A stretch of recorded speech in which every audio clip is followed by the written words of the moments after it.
down. Getting your robot cleared by inspectors is a lot like checking in at an airport. Yes!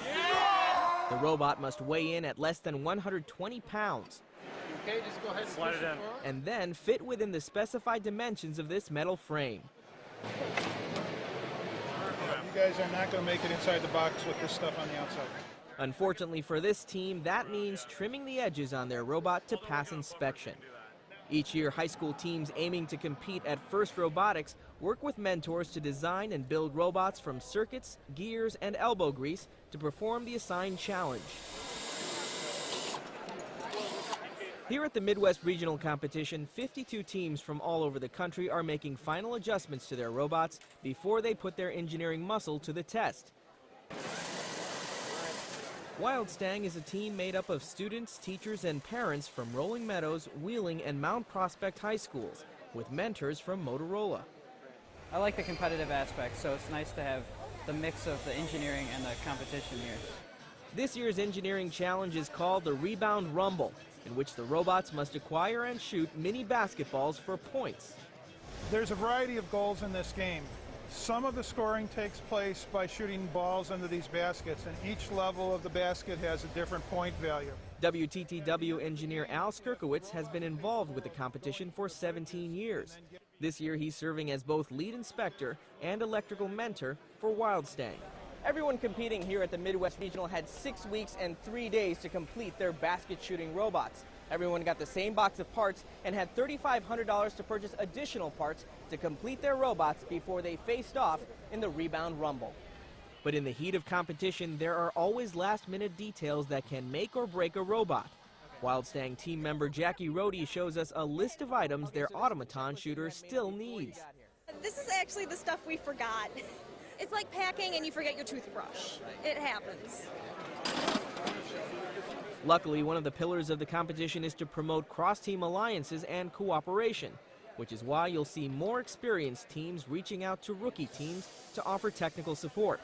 That becomes strategically important in the competition because teams play 3-on-3 and have to form strong alliances to win. FIRST has a thing called cooperation. It's a mix of cooperation and competition. So if you see in this pits, teams will be asking other teams for help, and all the teams really come together and help each other out here. And then you get out to the playing field, and there's a lot of competition.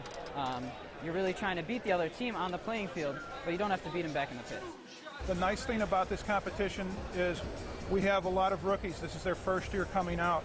We will be paired up with those rookies, and we'll try and do as much as we can to help them along and to let them help us along, because this is really a team effort. One of those rookie teams is the Techno Ferrets from Knox County, about 3.5 hours southwest of Chicago. Amy Brucker is the team's lead mentor. It's all called gracious professionalism, and it's probably the main reason I believe in FIRST Robotics. It's because we're not out here butting heads. We're not out here thrashing about. It's not a sumo bot competition, which is a whole different venue. It's really, we're here to succeed collaboratively. And I just think in the real world, that's going to get these kids farther. Organizers say the FIRST Robotics competition is not only intended to instill teamwork and competitiveness in its contestants, but to spark an interest in a lifetime of learning. The biggest deal about this whole competition is to get students involved in science, technology, and engineering, but it's really not even that. If our biggest push is to get students to think about going to college or university, picking something that they think they will be happy with, and getting out and getting that education. Skirkowitz says that over the years, upwards of 94% of the members of the Wild Stangs have gone on to college.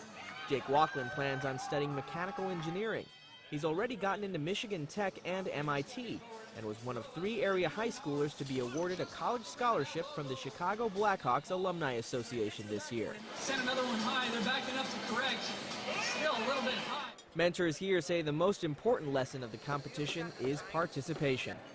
So the kids have learned a lot about just learning to see what's really important. And some of them, obviously all of them, would really like to win something today. But we're okay if we're winners for being here, so we know we've already won just by showing up today. Win, lose, or draw, one thing is for certain, FIRST Robotics fans are just excited to see their teams compete. For Chicago Tonight, I'm Usher Qureshi.